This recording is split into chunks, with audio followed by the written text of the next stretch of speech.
Hi everyone, so welcome back to my channel. So in the last video we have discussed the useMemo hook, and from today onwards we are going to follow the same Mern Stack series and we'll study the useCallback hook today. Firstly, I'll apologize that I was not able to post the videos for this 1 week, but from today onwards I make sure that I'll be posting the videos on regular basis. So now without a further ado, let's get started. So before reading this documentation, let's understand the useCallback hook through an example. So let's just jump into the code. So what I have done is I've just created a callback folder, inside my component folder.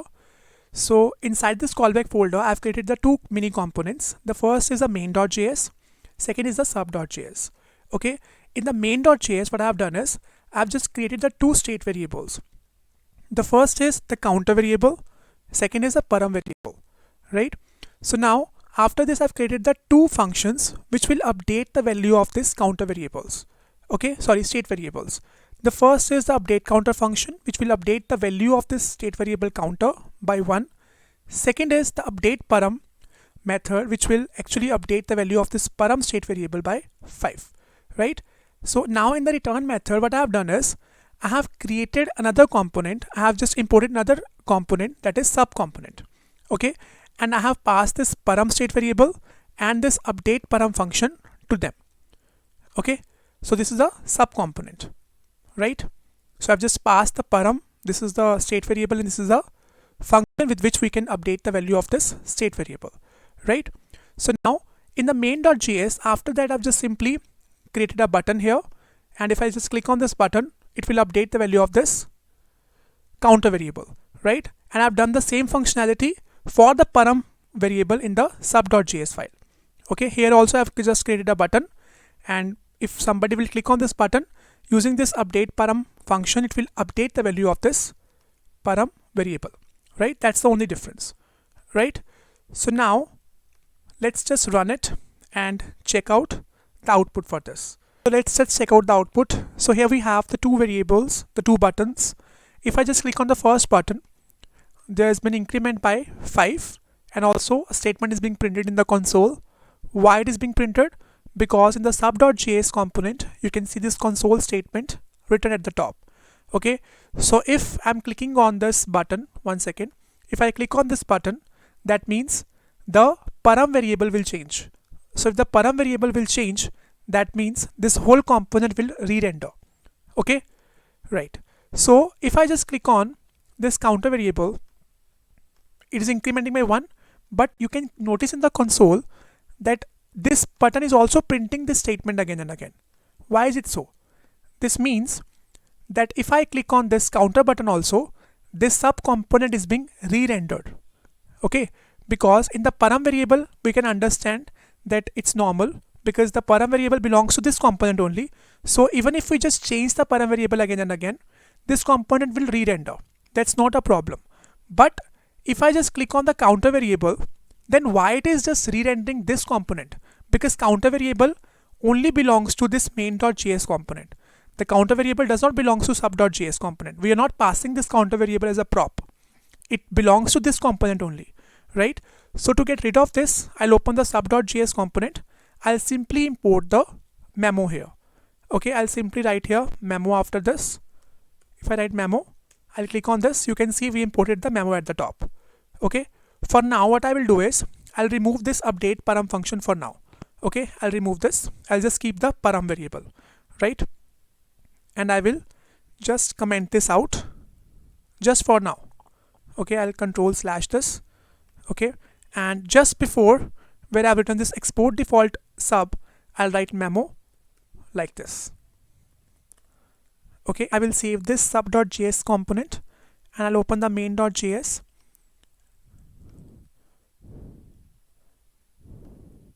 In this component where I was passing this update param, I'll remove it. I'll just keep the param here just for now. Now if I save it, now I'll open the code again, that layout again, and now if I just check this out, if I click on this counter variable, you can see this counter variable is incrementing, but you can't see any console statement now. That means it has stopped this re-rendering of this subcomponent, right? So memo is useful here, right? Because we have stopped the functionality of re-rendering this component again and again if the counter variable is incrementing, right? But now let's just make it to the initial state. What I will do is I'll pass both the things now. Okay, firstly I've just passed the param now. I'll pass the update param function also. I'll write here update param. Ultimately we need both, right? So we have to pass the both. I'll write here update param. Okay, and yes, I'll save it. I'll open the sub.js also and I'll accept both of them, param and update param. Okay, and again I'll save it, right?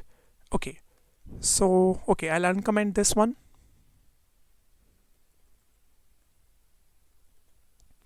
Save it. Now let's just check out the output for this.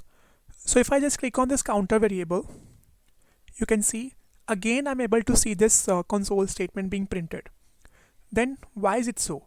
Because in the sub.js component, even after using the memo thing, we are still able to see this statement. That means here the memo thing fails, because the moment we added this update param function, it just stopped. Okay, because now if I'm just clicking on the counter button, this plus button, this statement is being printed. That means it's a glitch. Okay, now let's check out the reason, the exact reason that why is it happening. So what I will do is I'll open this main.js component. Okay, let's just check out the code. Okay, so when I'm just clicking on that plus button, the counter variable changes. So if the counter variable changes, that means this set counter will be triggered. Okay, if this set counter is triggered, that means this particular method, this component, the main component will re-render. So if this component will re-render, that means this update param function will change on every render. Listen to me carefully. So if this component will re-render, this main component will re-render, this update param function will change on every re-render. So you guys must be thinking that it is not changing. It is exactly the same. Then how I am saying that it is changing? So basically in JavaScript what happens, even if the function body is same. Okay, so here the function body is same, right? Okay, let me just go back to the this console and show you the code for this. What I'll do is I'll just create two functions, function func1. Okay, I'll just return a statement that is hello. Okay, and then just close the bracket, enter. Now I'll do one thing, I'll copy the same function from here and paste it here. I'll just change the name as f2, func2. Okay, now if I just check out func1 triple equals to func2, you can see we're getting the false statement. So from here we can conclude that in JavaScript, even if the functional body is same, but if it is being recreated, that means the two functions will be considered as unequal. Okay, so the similar scenario is happening here also. So on every re-render, the JavaScript will consider that this function is changing. Okay, so if this function is changing, that means, and this function belongs to this sub-component, right? So if this will change, that means the sub-component will be re-rendered again, because this update param function belongs to this sub-component only, right? So if this update param function will change, that means this sub-component will be re-rendered, and if this will be re-rendered, that means this console statement will be printed again. Okay, now to get rid of this, what I will do, I'll use the useCallback hook. I'll simply write here useCallback and I'll copy the snippet of this. I'll click on this useCallback snippet. Okay, what I will do is I'll just copy this stuff from here, only this one, because this is the exact functionality. I'll copy this and I will paste it inside this block. Okay, and I'll remove this function because we don't want it, and I'll store this in the variable that is const update param. Okay, Now in place of second I'll write param, because I want to run this function only when this param will change, this param variable will change. So what I'm doing is, like, using this use callback hook, I'm storing this function, I'm just caching this function. Okay, like we have seen in the useMemo hook, what we did, we memoized, we cached the value.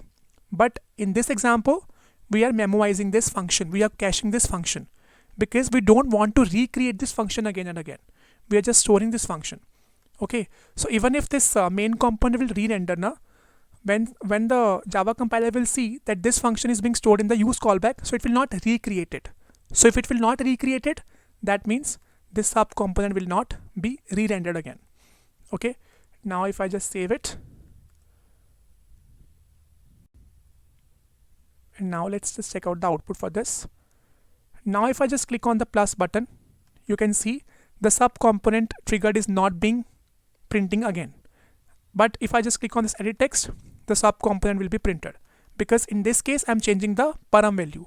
But if I just click on this, I'm not able to print it again, right? So you can see that using the use callback hook, we are able to shut the functionality of re-rendering the component again, because in that case we memoize the function. Now let's just read the documentation a little bit. So the most important interview question is, they'll ask you the difference between the useMemo and use callback. So basically they both are similar, because they are going to memoize something, means they are going to store something. The main difference is that useMemo actually returns a memoized value, but the use callback returns a memoized function like we did. Okay, and the main use is that one reason to use callback is to prevent a component from re-rendering unless its props have changed. Okay, like we have just seen in the example. Okay, so here I'll just conclude my video. I hope you find this video really informative, and if you have any doubt, you can just ask me in the comment section. I'll be really happy to help. So for now, that's all for the day, and I'll see you in the next video. But before that, do subscribe my channel and hit on the bell icon for more such updates. Thank you so much.